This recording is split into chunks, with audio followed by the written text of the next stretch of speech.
अस्सलाम वालेकुम। आज का मेरा टॉपिक मौसम की मुनासबत से है।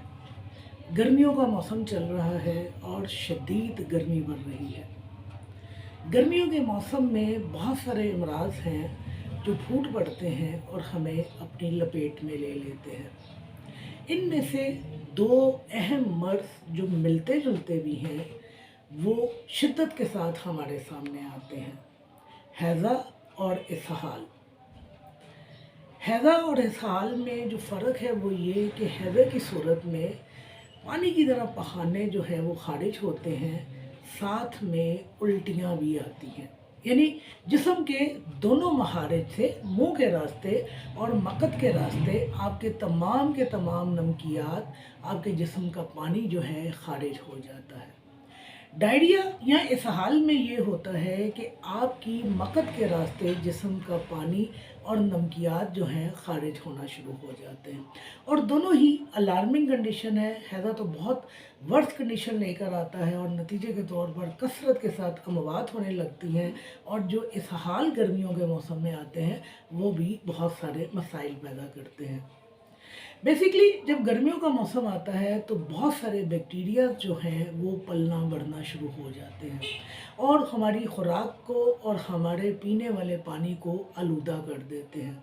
लिहाजा जब हम उस खुराक का इस्तेमाल करते हैं, उस पानी का इस्तेमाल करते हैं, तो हमारी जो इंटेस्टाइन्स हैं वो इन्फेक्शन का शिकार हो जाती हैं और नतीजे के तौर पर डायरिया, हैज़ा और डिसेंट्री जैसे मसाइल जो हैं हमारे सामने आते हैं। दोनों सूरतों में, हैज़ा की सूरत में या इसहाल की सूरत में, पानी की तरह बहाने जो हैं जिस्म से खारिज होते हैं, मतली होती है। मैं दोनों के सिम्टम्स आपको बताने जा रही हूँ, हैज़ा में और डायरिया में कौन से सिम्टम्स जो हैं हमारे सामने आती है। मतली होती है, कसरत के साथ वॉमिटिंग होती है, कमज़ोरी पाई जाती है। ये कमज़ोरी बढ़ते बढ़ते फटीग में तब्दील होती है और फटीग जो है बढ़ते बढ़ते प्रोस्ट्रेशन की शक्ल यानी निढाल होने की हालत तक आ जाती है।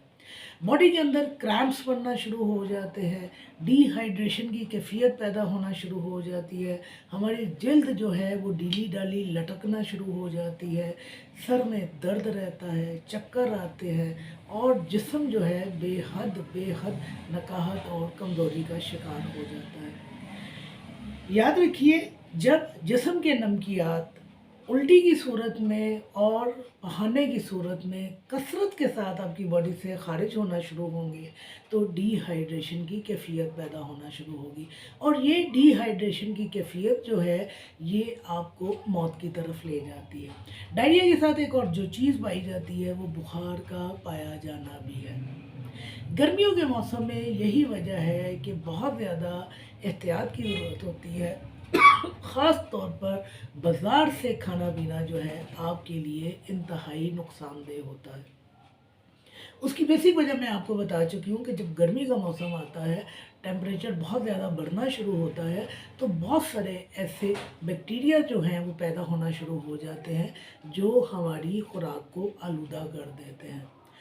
इसहाल जो है हैज़े की निस्बत कम ख़तरनाक मर्ज़ है, लेकिन इसहाल अगर प्रलॉन्ग कर जाएँ तो नतीजे के तौर पर वो भी आपकी मौत का बायस बन जाते हैं। गर्मियों के मौसम में ख़ास तौर पर छोटे बच्चे जो हैं बहुत ज़्यादा इसहाल का शिकार होते हैं और नतीजे के तौर पर उनकी कसरत के साथ मौत होती है।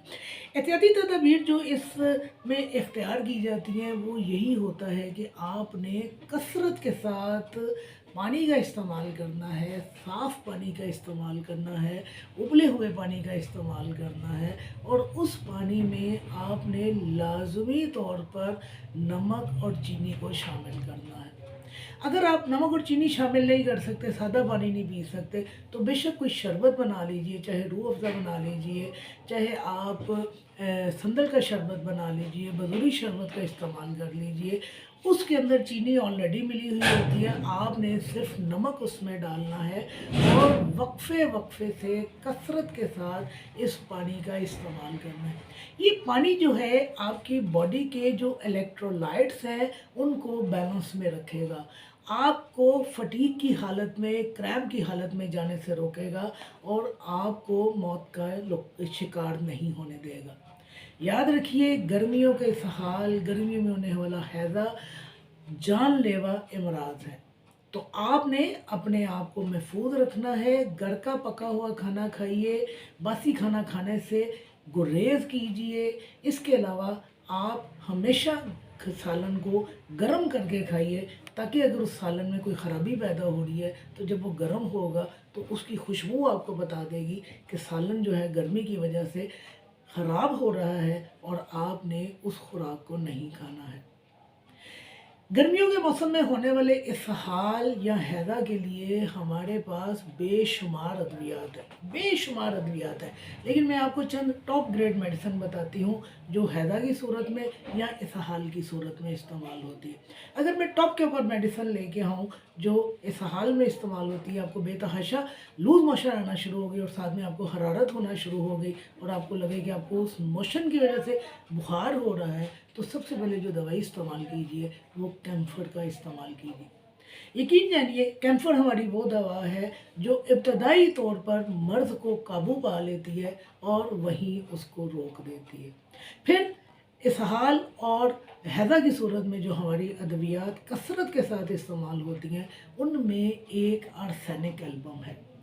आर्सेनिक एल्बम सिर्फ इसहाल की दवा नहीं है, बल्कि आलूदा खुराक के इस्तेमाल की वजह से, गली सड़ी खुराक खाने की वजह से जो भी मसाइल हमारे सामने आते हैं, अब वो हैज़े की सूरत में हमारे सामने आ रहे हैं, वो इसहाल की सूरत में हमारे सामने आ रहे हैं, वो उल्टियों की सूरत में हमारे सामने आ रहे हैं, आर्सेनिक इनको काबू करती है और आपको सेहतमंदी की तरफ लेके जाती है।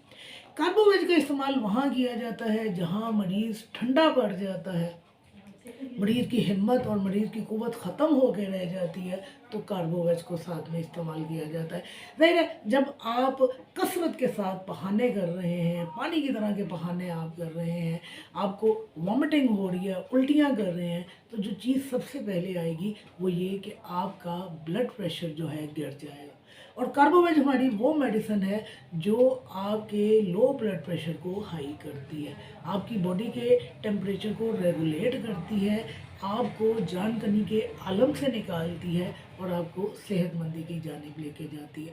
बिल्कुल इसी तरह जिस तरह कार्बोवेज को इस्तेमाल किया जाता है हैज़ा की हालत में, इसहाल की हालत में वरेट्रम एल्बम को इस्तेमाल किया जाता है। इसके पेशेंट भी ठंडे पड़ जाते हैं, ठंडे पसीने आना शुरू हो जाते हैं, जिस्म से पानी इस कदर शिद्दत के साथ मुंह के रास्ते, बहाने के रास्ते खारिज हो चुका होता है कि क्रैम्प्स की सूरत आ रही होती है, फटीग की सूरत पाई जा रही होती है, निढाल होने की कैफियत, नकाहत जो है पाई जा रही होती है, वहाँ हम वरेट्रम एल्बम को इस्तेमाल करवाते हैं। फिर हमारी एक मेडिसिन है एलोज़। इस मेडिसिन का ख़ासा क्या है, जैसे ही मरीज़ पानी भी पीता है, मुंह में कोई चीज़ डालता है, फ़ौरन बाथरूम की तरफ भागता है और मोशन करता है। एलोज़ के अलावा जो हमारी मेडिसिन इस्तेमाल होती है वो क्रूटन है। क्रूटन के बारे में कहा जाता है कि इसके बहाने इस तरह के होते हैं जैसे आपने नलका खोल दिया।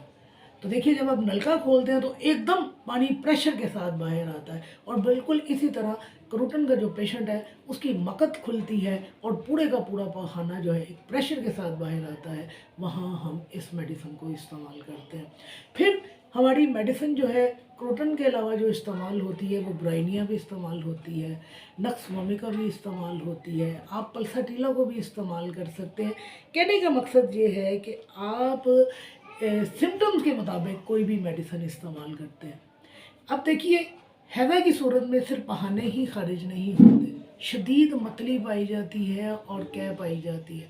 तो जहाँ पे मतली आती है, जहाँ पे कै आती है, वहाँ पर एपिकॉक आती है। फिर सल्फ़र का इस्तेमाल किया जाता है, पोडोफाइलम का इस्तेमाल किया जाता है। याद रखिए पोडोफाइलम में 3 पी आते हैं, 3 पीस जहाँ आएंगे वहाँ पोडोफाइलम आएगा, प्रोफ्यूज, पोट्रेट और पेनलेस। यानी डायरिया इस तरह का होगा, बेतहाशा होगा, इंतहाई बदबूदार होगा और दर्द नहीं पाई जाएगी, तो वहाँ हम पोडोफाइलम को इस्तेमाल करते हैं। अकॉर्डिंग टू करेक्टरिस्टिक सिम्टम आप किसी भी मेडिसिन को इस्तेमाल कर सकते हैं, लेकिन याद रखिए कि 3-4 टॉप की मेडिसिन है जिन्हें आपने गर्मियों के सहाल के लिए, गर्मी में होने वाले हैज़े के लिए याद रखना है। Camphor, arsenic album, veratrum album, carbo veg. اس کے بعد اکارڈنگ ٹو سمٹمز آپ کوئی بھی میڈیسن جو ہے وہ استعمال کر سکتے ہیں انشاءاللہ احتیاطی تدابیر کے ساتھ جب آپ اپنی ہومیوپیتھک ادویات کا استعمال کریں گے تو آپ بہت جلد صحت یاب ہو جائیں گے. شکریہ.